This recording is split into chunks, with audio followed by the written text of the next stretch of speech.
akibat, harga itu dampak. Sudah jadi bubur toh. Yang dicari adalah faktor penyebabnya, yaitu faktor pembentuk harga. Jadi kalau harga naik turun itu kan parameter kulitnya, kita cari dalamnya.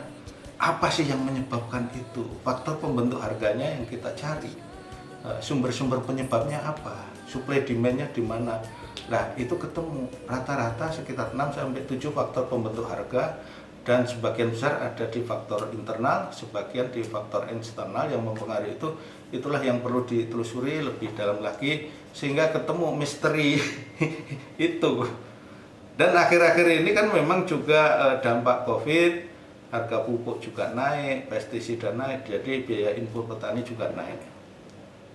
Dan NTP petani yang khusus tanaman pangan kan segitu-segitu saja bisa dicek, sehingga bagaimana melindungi petani, menjaga nasib petani supaya tetap terjaga, menikmati margin yang sama dengan yang di tengah middleman maupun yang di konsumen. Jadi keseimbangan bagaimana menjaga pasokan ketersediaan diimbangi dengan stabilitas harga, sehingga apa?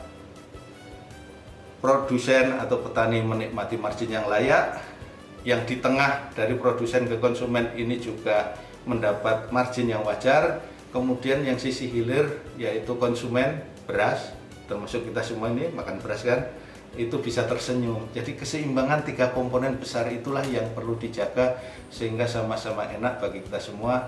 Kita yakin bagaimana upaya-upaya meningkatkan produksi, tidak hanya itu tapi juga mengurangi atau menghemat efisiensi biaya produksi, kemudian berproduksi dengan ramah lingkungan, tetapi juga tetap menjaga supaya ada kepastian harga yang dinikmati petani dan juga ada kepastian pasar yang diperoleh petani.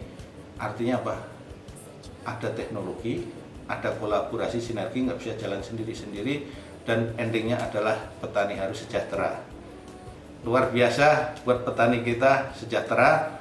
Dan sebagai penutup, hargai jerih payah petani. Kenapa? Karena petani 3 bulan di sawah, sementara tiap hari kita makan. Artinya apa? Kalau petani jual langsung ke pasar, tolong jangan ditawar. Itu salah satu cara menghargai petani. Yang kedua, konsumsi pangan lokal, konsumsi produksi petani sendiri. Karena negara maju misalnya Jepang, Korea, Cina cinta produksi dalam negeri, dan inilah yang akan memutar ekonomi kita. Konsumsi pangan lokal, cinta produksi dalam negeri, Indonesia, konsumsi